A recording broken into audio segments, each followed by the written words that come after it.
Making connections in literary texts. What is making connections and why is it important? Well, making connections is thinking what the text that you're reading reminds you of.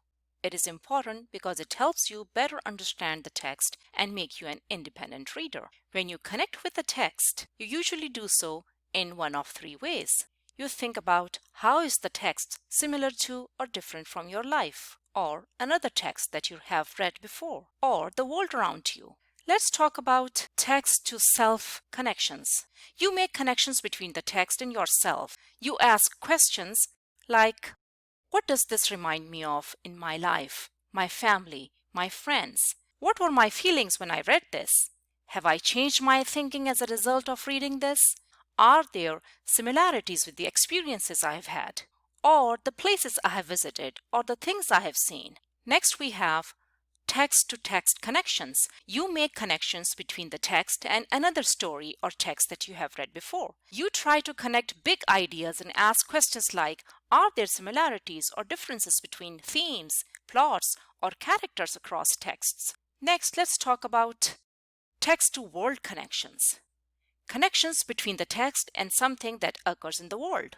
You ask questions like, what does this remind me of in the real world? Is it similar or different from something I have read in my history books, or seen on TV news, or in local and global events?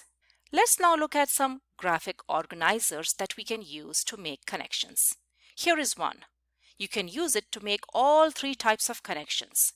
You can come up with a different type of graphic organizer to suit your need. For example, to help you make connections between two texts, you can use this type of graphic organizer.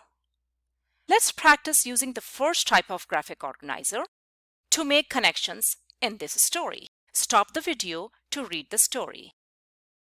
Finished? Okay, let's start. In paragraph 1, you read the sentence, she hated it when plans got cancelled. And you may think about how you don't like it when plans are cancelled, especially the ones you were looking forward to. In paragraph 4, you read, a critical patient took a turn for the worse. She had to stay. You think about another story you may have read that had a similar situation, and it helps you understand why Aunt Rosalie couldn't come.